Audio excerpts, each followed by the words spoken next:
Okay. Gusto ko pong bumati ng isang good morning, Merry Christmas, Happy New Year, and have a blessed Sunday. All into one.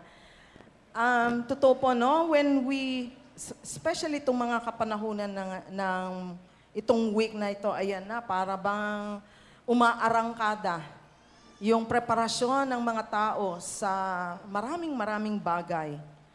Shopping to the max, parties left and right, hectic, merong iba talaga na-stress. Meron ba na-stress dito tuwing nagpapasko? Kung pwedeng magtago na lang siya sa kilikili ng bundok kasi hinahunting ng mga inaanak. Meron ba? Umami na! Sa mga bata, gusto nila yan. Excited sila. Pero sa mga ninong at ninang, naku po, pagdating pa lang ng November, nagkakamot na ng ulo. Ano kayang gagawin para mapagkasya ang budget sa mga inaanak?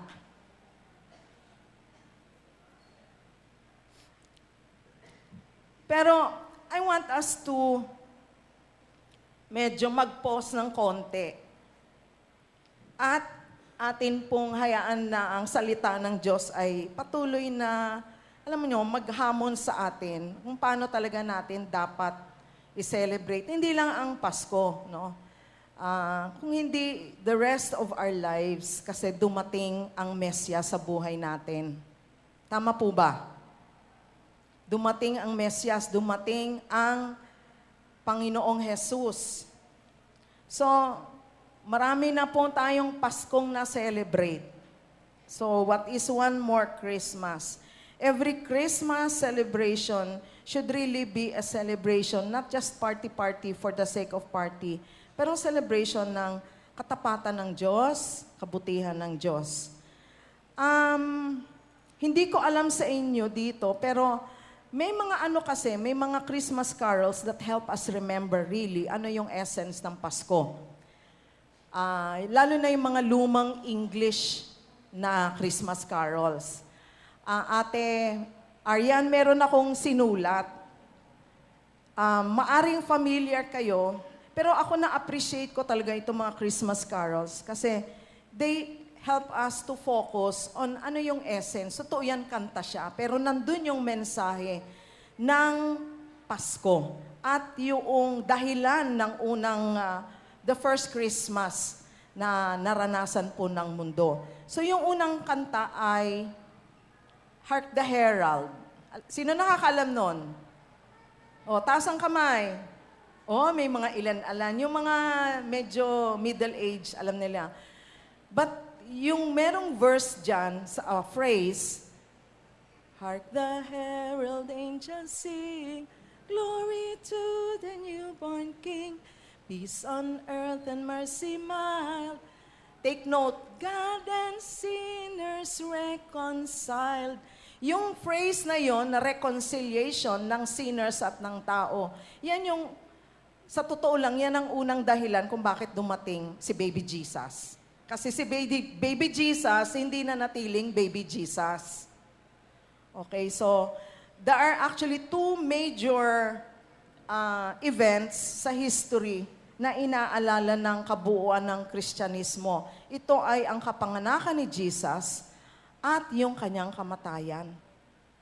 No, grabe yun ang pag-inisip ko, sinelebrate yung birth niya, but we are also celebrating His death dahil malalim po ang impact nun. Meron pang isang kanta. Ito, hindi nyo siguro to alam yun. God rest ye merry gentlemen. This is an old English song. Nahiya akong kumanta, baka ako sumablay. Pero ganito yung more or less ang ano niyan eh. God rest ye merry gentlemen, let nothing you dismay. Remember Christ our Savior was born on Christmas Day to save us all from Satan's power when we were gone astray. Oh, tidings, joy, comfort and joy. So yung phrase, again, nandun yung mensahe na to save us all from Satan's power. O di ba naririnig lang natin sa mall pa nga kinakanta, pero hindi natin pinapansin lahat ng yan. Pero nandun yung nag-e-evangelize, in other words, ang mga Christmas carols. Okay, so, pero ang Pilipinong Christmas carol, tungkol sa tinapay at keso, tungkol sa hindi ba, tell me, ano yung mga Christmas carol ng Pinoy? Puro pagkain. Oh. Ang babait ninyo, thank you. So, meron naman pag thank you, pero yung mensahe yung mensahe ng ebanghelyo, hindi masyadong nakapaloob, no? Hindi masyadong nakapaloob. Hindi, meron sa himnaryo. Nung nagkakaroling tayo noon, meron tayong dalang hymnals noon. Naalala ko, at wala si Ate Tess, nakaalis na. Remember, nasa hymnal noon, nasa Dominga pa tayo noon, maliit ka pa kasi noon eh. Ano ba yung kinakanta namin na, help me out. Hindi, malungkot eh. Yung, malungkot, hindi ba? Malumanay siya na kanta. Malumanay siya. Anyway, sige na, hindi naman tayo magko-concert. Pero I want us to look at, I'm sure palasak na ito, pero pwede bang be patient with me? And let's just turn to Luke chapter 2, verse 8 to 20. Lucas, Finlash, ang ganda no? Pwede balik natin yon. Ang gusto kong makita po natin, yung unang Pasko na nagpabago sa buong mundo. The Christmas that changed the world. Yung unang-unang Pasko, nagbago po ito ng mundo. So we will look at actually 5 characters whose lives have been changed as a result of that first Christmas. Okay, Luke 2. And there were shepherds living out, starting with verse 8, there were shepherds living out in the fields nearby, keeping watch over the flocks at night. An angel of the Lord appeared to them, and the glory of the Lord shone around them, and they were terrified. But the angel said to them, "Do not be afraid. I bring you good news of great joy that will be for all the people. Today in the town of David, a Savior has been born to you. He is Christ the Lord. This will be a sign to you. You will find a baby wrapped in clothes lying in a manger."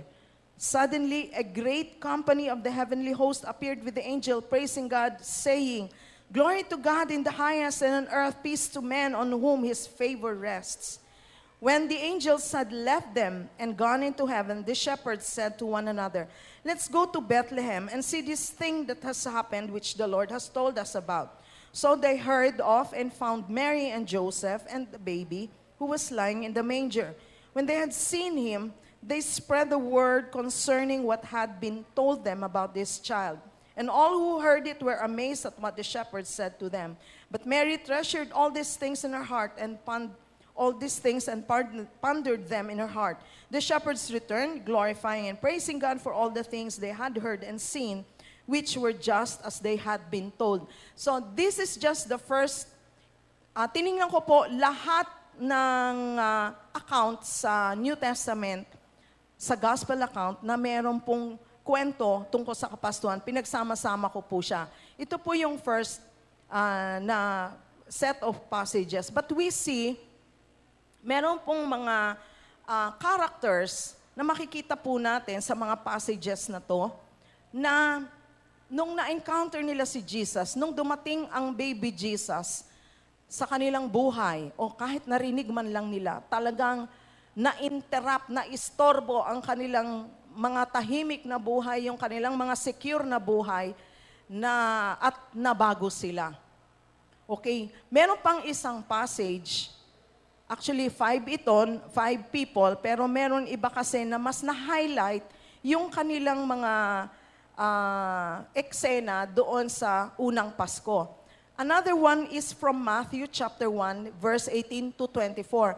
Ang gawin nyo po, ipitin nyo yung mga daliri ninyo. Hindi pwede sa cellphone, no? Sa Bible. Sa mga Bible, kasi there are 3 sets of passages na atin medyo babalik-balikan. So yung Luke 2, 8 to 20, Matthew 1, 18 to 24, Kasunod yung Matthew 2, 1 to 12. Hindi ko na po babasahin lahat, but I want you to read this on your own, lalo na ngayong holiday season. Okay, Matthew 1, 18 to 24. Ang bida dito ay si Mary. Okay, sabi dyan, this is how, starting with verse 18, how the birth of Jesus Christ came about. His mother Mary was pledged to be married to Joseph. But before they came together, she was found to be with child through the Holy Spirit. Because Joseph, her husband, was a righteous man and did not want to expose her to public disgrace, he had in mind to divorce her quietly. But after he had considered this, an angel of the Lord appeared to them in a dream and said, Joseph, son of David, do not be afraid to take Mary home as your wife, because what is conceived in her is from the Holy Spirit. She will give birth to a son, and you are to give him the name Jesus, because he will save his people from their sins. All this took place to fulfill what the Lord had said through the prophet. The virgin will be with child and will give birth to a son, and they will call him Emmanuel, which means God with us. Okay, so yun po yung mga eksena. So the first character na ating titignan, na talaga namang nung dumating si Jesus sa buhay niya, siya ay yung talagang nahamon to the max. The first is Mary. Si Mary, si Maria, yung sinabihan ng anghel, isang dalaga na naka-engage kay Joseph. Ang sabing ganon, buntis ka na! Tiyan, by the Holy Spirit. Paano yun? Paano yun? So medyo nakakaano yung message na binigay sa kanya, nakaka-bother in the sense na how can it be possible? Remember, si Mary, wala tayong mababasa anything else about her. Dito po nag-start sa eksenang ito. Pinili siya ng Diyos to be the mother of Jesus. Pinili siya ng Diyos for a great destiny. Ano yung destiny na yon? Through her, papanganak ang Mesias. Papanganak ang tagapagligtas. Kung sinabi ni Mary, iyoko nga, masisira ang wedding plans namin ni Joseph. Meron ba ditong ikakasal this 2015? Meron? Taas ang kamay, umami na. Lakas ng loob ni Isa. Nasaan na? Wala pa? Wala pa? Nasa metro. Okay. So, meron na siyang wedding plans. Pero, eto yung sinabi ng ano sa kanya. Balik po tayo sa Lucas, ha? So, yun yung background. And then in Luke, in Luke chapter 1, ang sabi dito, do not be afraid, Mary. You have found favor with God. You will be with child and give birth to a son, and you are to give him the name Jesus. He will be great and will be called the Son of the Most High. The Lord will give him the throne of his father David, and he will reign over the house of Jacob forever. His kingdom will never end. Wow, grabe. Ang laki-laki noong role ng magiging baby niya. So yun yung sinabi sa kanya. And it's going to upset everything sa buhay niya. Kasi she will have to surrender her personal agenda. Ang sabi po dito sa verse 38, ito yung naging tugon ni Mary doon sa sinabi ng angel, sa hamon ng Diyos. Sabi niya sa verse 38, I am the Lord's servant, Mary answered. May it be to me as you have said. Then the angel left her. Ang buhay po ni Mary ay naging open siya, naging bukas siya doon sa plano gawin ng Panginoon. And we see here that her response actually is an indicator na parang siyang nagbigay ng gift kay Jesus. And it was the gift of surrender. So it was the gift of surrender that she gave. Si Jesus po nung pumasok sa buhay natin, yung ating buhay nabago. Tama po ba? Ako lang ba ang nagkaroon ng pagbabago sa buhay? It turned our world upside down. Kasi hindi 360 degrees, nag 180 degrees turn tayo. So merong pagbabago sa buhay. Si Mary, alam niya, ganun ang mangyayari sa kanya. Sa buhay natin, ang pagbabago na yon ay hindi natatapos nung unang si Jesus dumating sa buhay natin bilang ating personal na tagapagligtas at Panginoon ng ating mga buhay. Maaring marami po sa atin dito, lalo na mga college students, you have ambitions, you have goals, you have dreams. Tapos, pwede kasi sabihin ng Lord sa iyo, anak, yung pangarap mo yan, pwede mo kaya yung itabi muna? Meron akong ibang pagpagawa sa iyo. Are we willing to surrender? Are we willing to surrender? Hindi ko po sinasabi na yan ang pinapagawa ng Lord sa lahat ng college students. Okay? Ang naniniwala ako, personally naniniwala ako, ang pag-aaral ay training ground. Okay? If you feel the call to the ministry, in the olden days, 20, 30 years ago, pagka sinabi nilang full-time ministry, ibig sabihin talaga, iwanan mo lahat. Pero ngayon po, iba na po ang panahon ngayon. Full-time ministry is what you are doing for the Lord, whether you are a student, you are doing your cell, basta everything, ang agenda mo, ang kingdom agenda, you are in the full-time ministry. Tama? Hello? Sino rito nasa full-time ministry? Second definition. Hindi yung first definition. Hindi yung noon. Ay, konti lang. Dapat po, nung tinanggap natin si Jesus, nag-enlist talaga tayo agad sa ministry ng Panginoon. Because that is, in effect, what is really the ideal. Yun yung dapat talaga. So, okay, going back, naalala ko po, no, itong si Mary, nung nagsabi siya ng yes kay Lord through the angel, parang sinabi niya, yung buhay niya, i-dedicate niya to serve the Savior who was going to be born through her. Paglalaban niya, pagluluto niya, ano pa yung mga ginagawa ng isang nanay. Pero kay Mary, sa mind niya, it is serving the King of Kings and the Lord of Lords at His service. So, yung destiny, ako naniniwala ako, yun ang destiny talaga ni Mary. At siya ay naging tender yung heart niya para sabihin sa Lord, Lord, kung ako ang gagamitin mo to bring forth the Savior of this world, so be it. Unique yung kanyang destiny. Kaya nga kung tumanggi siya, palagay ko si Lord, ewan ko, maghahanap siguro ng ibang babae o kaya sa kawayan na lang ipapanganak ang Savior kung walang babae gusto sa kawayan lumabas. Pero hindi, kasi prophecy yun eh. Prophecy sa Old Testament. Okay, so ang mga prophecy, ang dineclare na ng Lord sa Old Testament ay magka-come to pass. At the same time, ito yung yung uniqueness din about Mary, hindi lang po nandun yung parang extreme emotions yung naranasan niya when Jesus came into her life.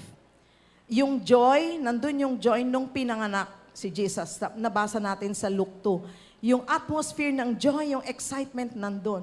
Pero remember, fast forward into the future, Mary also witnessed the death of her son, Jesus Christ. Excruciating pain.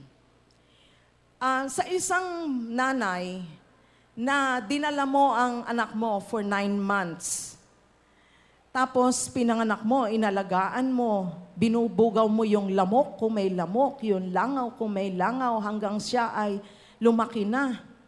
Pinag-aral mo, pagkatapos makikita mo in front of you kung paano pinahirapan, paano pinatay, napaka-excruciating nung pain na yon. There was also a prophecy na nagsabi, Mary daw yung a sword will pierce her heart because of the pain. Parang ganon.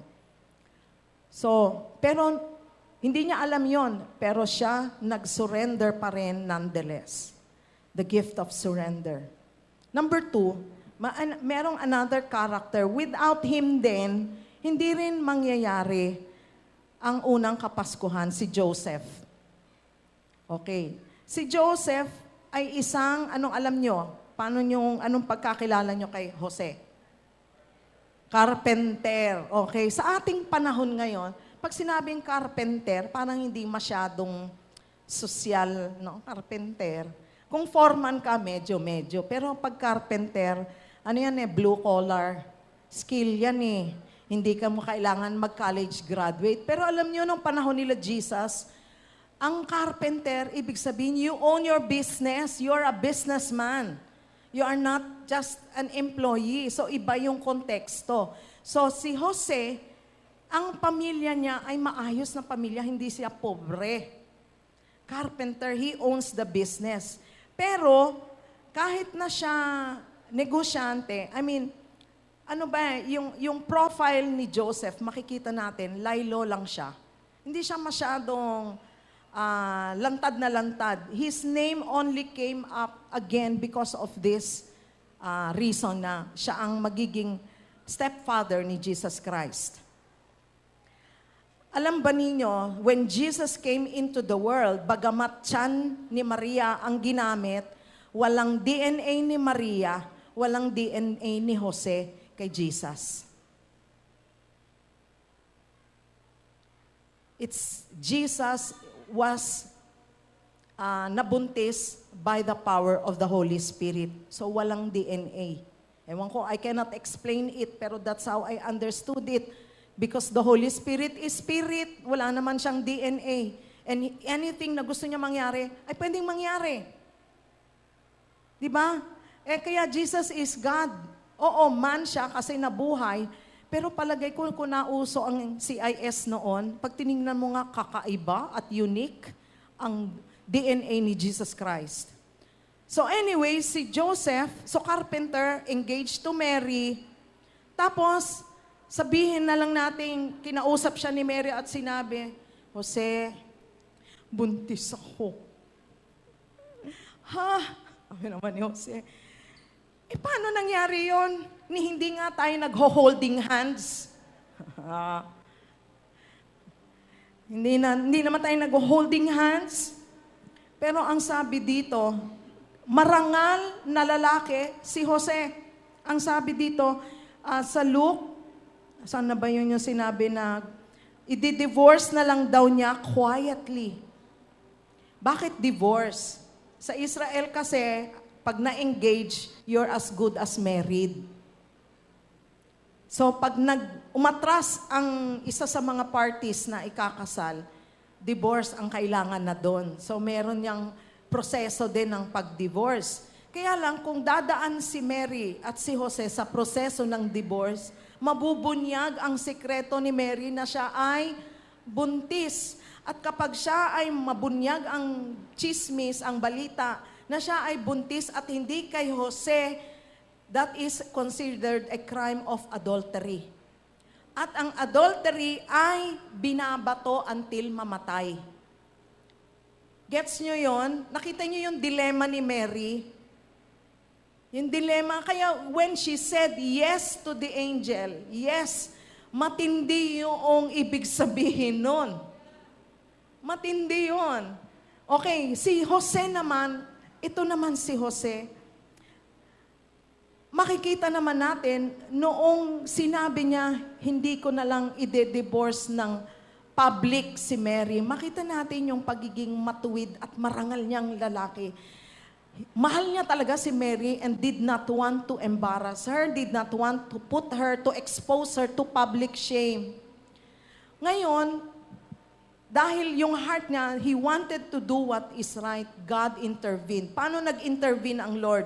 Nangialam ang Lord, actually all the time, God was already the one working, hindi nangialam. God did something para maintindihan ni Joseph na naginip si Jose. At doon sa panaginip, sinabihan si Jose ng anghel na Jose, mag-alala kasi si Holy Spirit ang may kagagawa ng pagbubuntis ni Mary. So Joseph, what do we see here? Joseph, anong ginawa ni Joseph? Doon sa nabalitaan niya, nung dadating yung Mesias, naintindihan niya, kasi yun ang sinabi ng angel sa kanya. Alam mo, Joseph gave the gift of commitment. Sulat niyan. He gave the gift of commitment. So, kung tutuusin, crisis moment yun sa kanya eh. Bakit crisis moment? Hala, yung aking fiancé, buntis, and according to the law, she has to be, and it's not me. Pwede siyang mag-testify, hindi ako ang dahilan ng pagbubuntis. And Mary can be stoned to death, but because of his commitment to Mary and his commitment sa plano ng Diyos, he said also, yes. He said yes. Ang commitment po ng isang tao napapatunayan pag dumadating ang krisis.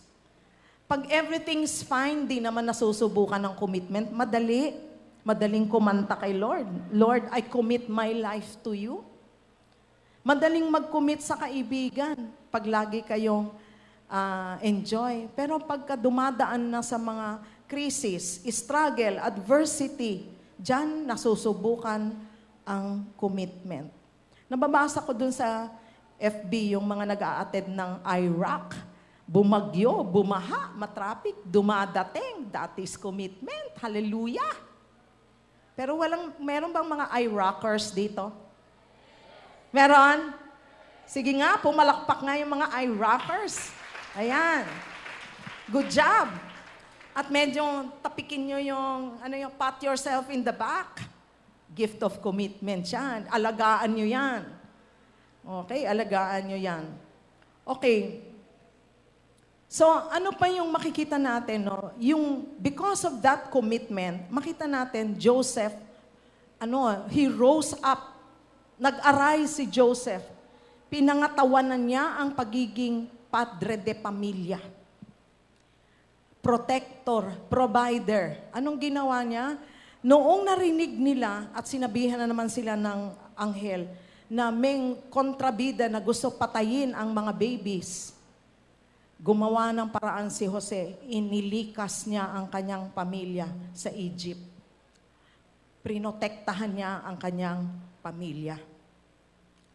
Pag meron po talaga tayong commitment, whether it is to the Lord, to the church, to our leaders, to our disciples, to our disciplers, kasama po din yung protection, pag-iingat, maprotektahan sila against deceptions of the enemy, maprotektahan ang health nila, maprotektahan ang future nila, maprotektahan ang destiny nila. And the best way that this is, pwede siyang maisakatuparan o maisagawa kung tayo po ay papasok sa isang discipleship relationship. Kasi doon, iingatan ka talaga ng iyong discipler. Accountable ang discipler mo sa Panginoon na maingatan ka. So, yun po yung the best.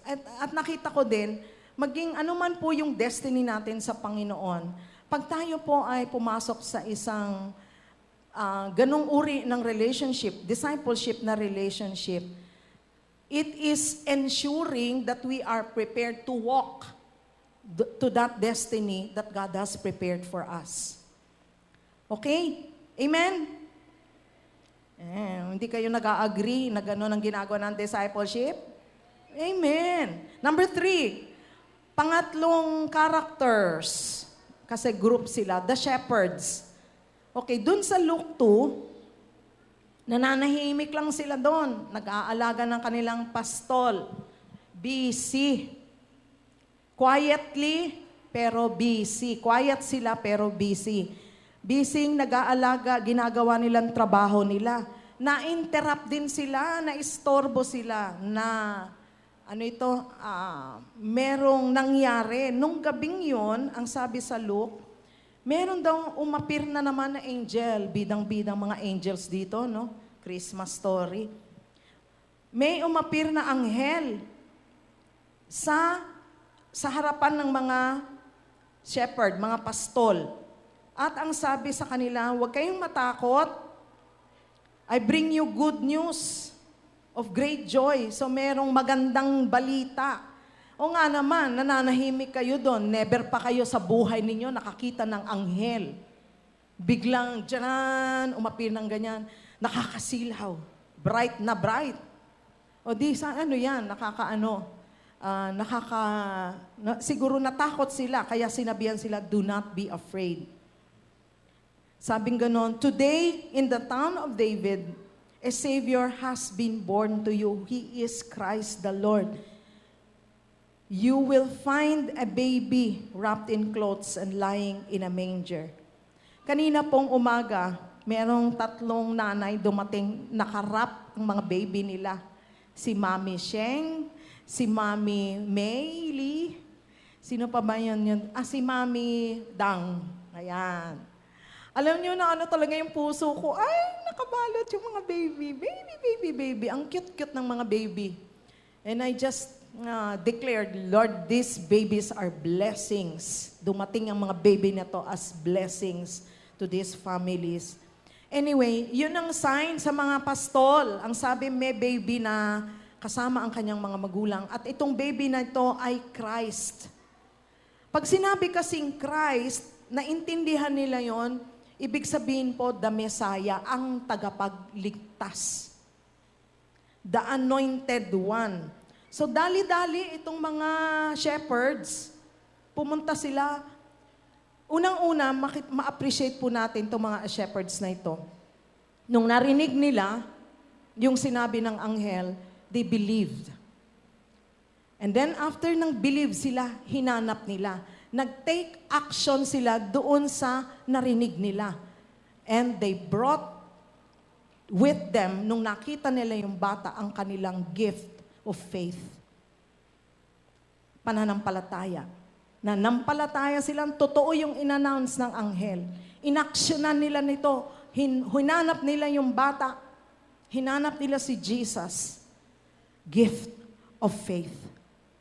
Yun ang naging response nila sa news. Marami po sa atin today, kaya tayo nandito, meron tayong tumanggap tayo ng gift of faith from the Lord. Kaya tayo nakakilala sa Kanya.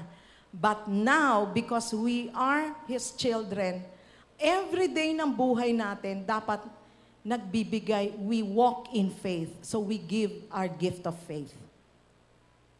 Tama? Without faith, it is impossible to please God. So when we always trust in Him, we always put our faith in Him, it's like we are giving Him a gift and He is pleased with it. Siyempre naman, pag nagbibigay tayo ng regalo kay Lord, gusto natin yung regalong katanggap-tanggap at regalong gusto niya. Tama? Kayo ba, gusto niyo ba pag binigyan kayo ng regalo, yung regalo na hindi kayo natuwa? Or kapag kayong nagre-regalo sa inyong mahal sa buhay, siyempre iniisip niyo, ano kaya yung regalong gustong-gusto niya? Ano yung regalong ikakatuwa niya? O kaya sabi niyo, ito na lang. Bahala na siya kung magustuhan niya o hindi. Siyempre gusto natin yung ikakatuwa. Tama? Nangingiti yung iba. Hindi pa siguro tapos ang shopping list niyo. Mahirap talaga. Lalo na pag ang mga sinihingi, Mami, gusto ko ng iPad. Sabi ng budget mo, anak, hindi kaya.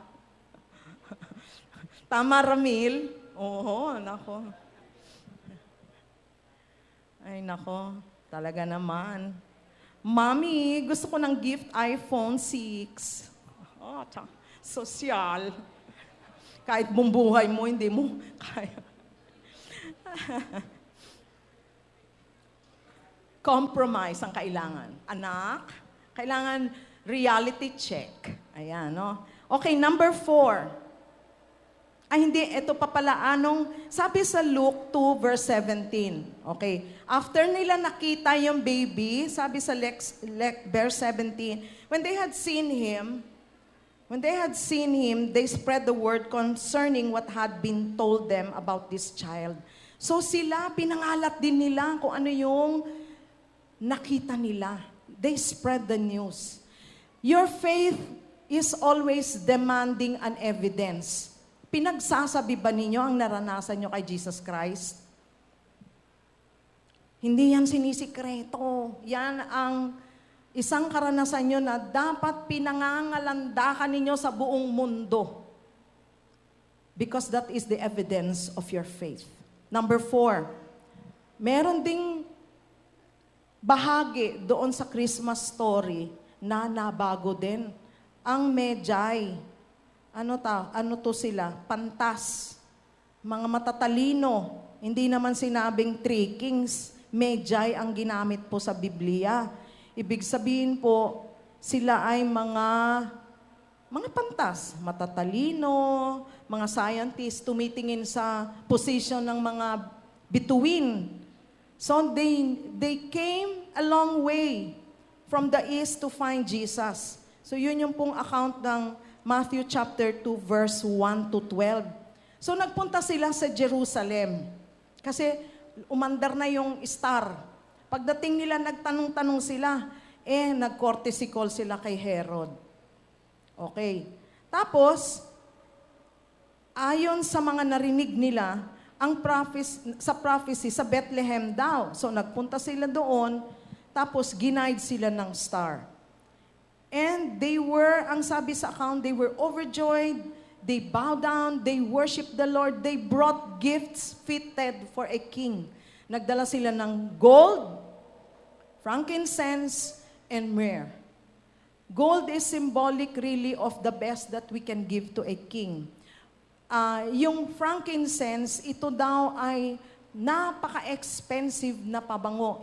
Not pabango na pabangong liquid. Incense, you burn it, parang and then yung amoy niya, mabangong-mabango siya. Yung myrrh is ointment. Yung pinapahid yon doon sa mga binabalot for burial. So, makahulugan yung mga gifts nila kay Jesus Christ. Anyway, ano yung gift na dinala nila? Totoo, literally, they brought gold, frankincense, and myrrh. But all of these gifts meant the gift of adoration. Nag-worship sila sa Lord. Ito nga hindi man din sila Hudyo.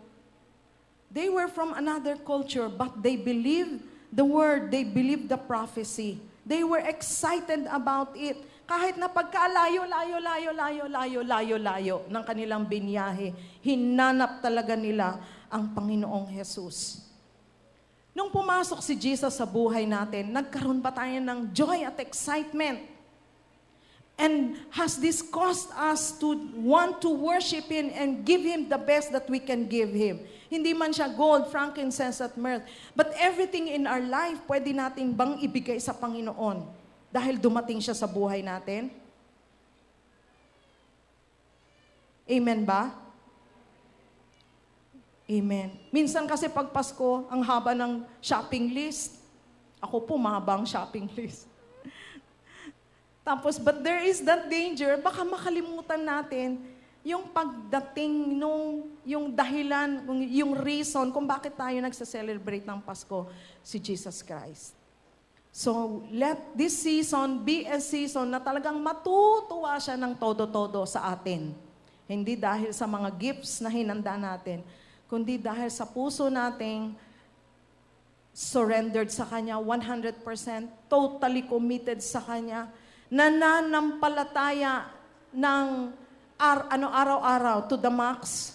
Hindi tayo nagda-doubt sa word niya, hindi tayo nagda-doubt sa plano niya sa buhay natin. At yung pang-apat, yung ating gift of adoration, yung ating gift of worship. Gagawin ba natin yon? That is my challenge to you, mga kapatid. Pag-aralan uli natin ng ating buhay. Pero hindi pa tayo tapos. Kasi to contrast all these 4 people, there's somebody na kakaiba ang kanyang reaction. Matthew chapter 2, verse 3. When King Herod heard this, he was disturbed and all Jerusalem with him. Naligalig siya. Siya lang ang negative ang reaction sa lahat ng nakakarinig ng news. Na-disturb siya. Bakit kaya? Hulaan niyo, bakit? Threat, tama. Political threat. Kinonsider niya si Jesus na political threat. Kasi ang sabi sa prophecy, ang ipapanganak ay King of the Jews. So iniisip niya, nako, nakaredy na yung susunod na hari. Parang na-threaten si Herod. So anong nangyari? He gave orders for all the babies to be killed in Bethlehem. 2 years old and under. Naniniguro siya na walang all baby boys. Naniguro siya na na agad yung threat. Maputol na. Maliit pa lang yung bata. Gusto niya nang maputol. Galit na galit si Herod. Hindi siya natuwa. Alam niyo mga kapatid, sa buhay natin, makaka-encounter talaga tayo ng mga tao na hindi matutuwa pag binahagi na natin ang salita ng Diyos. Tanggapin nyo na yan, given yan. Pero tignan nyo naman, isa lang siya out of the 5 na pinag-aralan natin this morning. So, sa mga, halimbawa kayo ay may babahagi na ng salita ng Diyos 5, kung isa lang yung mag-reject, you're still good, biblical ka. Hindi, it will happen. Okay, so dito makita natin si Herod, ganun, na-istorbo siya. Pero, hindi tayo dapat magpapigil. Kasi, pag nagpapigil tayo, o kaya tayo ang magre-react negatively, kung merong nag-share sa atin ng salita ng Diyos, if you have not yet heard the gospel, then, merong warning din. Bakit? Kasi ano ba nangyari kay Herod? Sino nakakaalam anong nangyari kay Herod? Okay, ang sabi sa account, tignan nyo po, Matthew 2:19-20, binanggit po dyan, Herod died. Namatay si Herod. Kumbaga, sa equation, tinanggal na siya ni Lord. Because God's plan will not be thwarted. God's plan for each one of us will not be blocked by anything, by the devil, by people. Hindi po yan mapipigilan. Hindi mahahadlangan. Amen? Makikita natin dito, God, because of His power, yung sovereignty niya, yung overall plan niya, iningatan niya lahat yung tao yon, si Joseph, si Mary, si Jesus, until they fulfill their destiny. If we will continue to surrender our lives to the Lord, to commit to Him, to move in faith, to always worship Him and put our trust in Him, alam nyo, we can be sure our destiny in the Lord will be protected because God will make sure nothing will stop it. Hallelujah. Some of you will rise up to be mighty in the land. Magiging mga businessman, magiging career people. You will be executives. You will be working in government. You have a destiny to fulfill. Wherever God will put you, saan man kayo ilagay ng Lord, tandaan ninyo ito. May plano si Lord na gagawin sa pamamagitan ninyo. Amen? Amen. So, 4 na bagay lang po ang nais kong iwanan. Si Herod, wala siyang gift. Natanggal siya. Let us surrender our lives to the Lord. Minsan kasi, totoo, sinasabi natin, tinanggap na natin si Jesus sa buhay natin. Pero tinanggap lang, hindi naman siya talaga Panginoon. So, ang hamon sa atin is, dapat tunay siyang Panginoon ng buhay natin. Surrender natin every agenda ng buhay natin, every personal agenda. Let the Lord's will be done. Let us not be selfish. Let us stop being